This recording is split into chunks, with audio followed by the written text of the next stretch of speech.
So part of our operation includes a call centre, and we've got obviously customers communicating on a daily basis, and that will include preferences to an operator. How does this deal with that?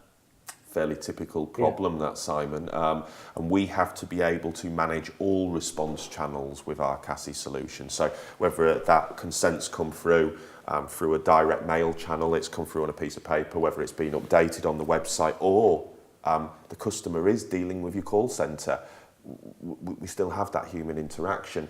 Now, typically we wouldn't recommend, this is the admin portal I've been walking you through, and typically I wouldn't recommend, because of the functionality of the admin portal, i.e. you can manage API keys, you can manipulate the data, the config of the system. I wouldn't recommend that 99% of your users are in here. So what we would typically do is we would deploy a customer services portal specifically for your customer services team. Now they could be your in-house team, or they could be a third-party call centre that you've employed. It's irrelevant. We have examples of both using these customer service portals. Now the benefits of using the customer service portals are, A, it gives limited functionality to your operators. So it means from a training point of view, we can spend a lot less time training them. We can adapt this to fit in with your existing processes. So we've done screen shares where we've got a CRM tool, and then we've got the preference management tool, we've got plugins, we've got all sorts of different examples going on. The fact is, we need to understand your scenario better to recommend the best way to use this. What else does this do, and why is it a benefit? Well, what it does is it allows, in the same way transactionally we've stored the statement, the channel, the way that person responded, the privacy notice, and we've time and date stamped it. The customer service portal will do exactly the same thing, record all of that information, but it'll also record the operator. So it can record the actual call of the opt-in or out? Or... It will record who the individual was, what statement wording was given, what privacy notice was given, what were the options, what was that communication. It will time and date stamp it, and it will record it into your same audit trail in exactly the same way that each of the other response channels works. So I can just have a scripted opt-in statement, and then the operator can tick yes, no, yes, blah, blah, blah. You're absolutely right. That is the way that it works. Typically, our customers have our clients have a set of scripts that they build up for their customer service team, and those scripts are programmed into here, and they select from those scripts when providing this information to the customer, and that script then is recorded as well alongside to say what wording was given to that customer at that time by that operator.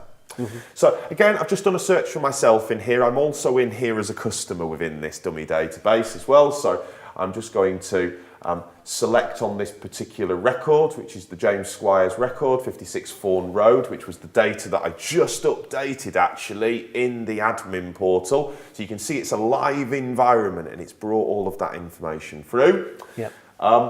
You can see here that from a preferences point of view, I've got a summary page here that tells me by parent channel the latest preferences that I've given with the time and date stamp and the opt-in and opt-out. Now remember, this is the latest view of it. So transactionally, there's also a set of records that sits behind here that probably says, actually before the 19th for the 9th, I may have had a previous preference. This is showing my current view of that preference.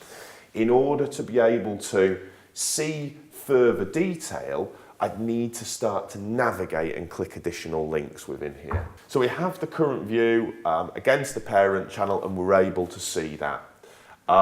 We can also, again, within here, if we're thinking about actually what does this journey look like? We receive a telephone call from James Squires. We've done a basic search for him. Well, actually, we may want to validate some of that information from James Squires. So the first thing we might want to do is do a security check. and just say, actually, James, could you just confirm to me your email address? Could you just confirm your telephone number? Oh, do you not live at that address anymore? Okay, not a problem. Let me just edit that for you. So we're cleansing the data. We can cleanse, we can validate, we can do the things that we need to do. Once we've established that person, and then we can start to set the preferences to that individual. So, okay, great. So you're phoning me today, Mr. Squires, and I can understand your point. You are fed up of receiving information from us, as you've said. You don't like receiving that telephone call up. Now, I'm really sorry we rang you last night. You know, I'm really sorry. While we're on the phone, let me be able to go into that, all of these preferences with you now, and discuss them, and you can set your preferences against them. And typically what we find, because I work with quite a few call centres, is we find that we have that irate individual phoning up and saying, take me off your database. So you can turn him round. You can get a way to contact him. Well, now we can say, while I'm working through this for you, Mr. Squires, just to let you know, I'm actually going to take off all of the email communication for you now. That will include all of the latest offers on our new and used vehicles. Oh, sorry, Mr. Squires. Actually, you were quite interested in receiving just the service. Communication about the service. Right, yeah. Okay. Well, I can do that. I can actually set that within the system. So just to confirm, what I've done is I've taken off all of the email communication, but I've left your service on, Mr. Squires.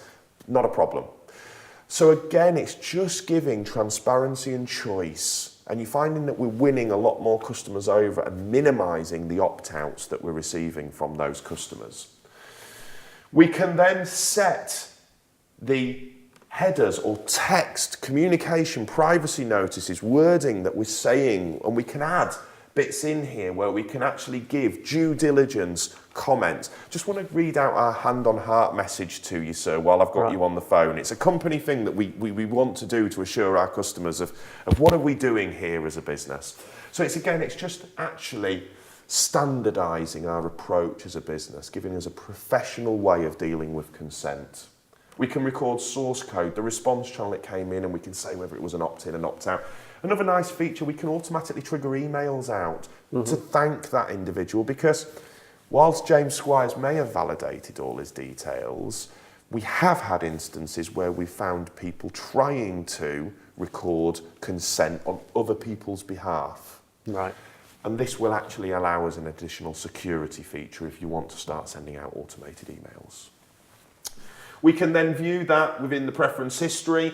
Again, Mr. Squires may be phoning up irate and saying, I know I opted out. I never gave you permission to send me this type of communication.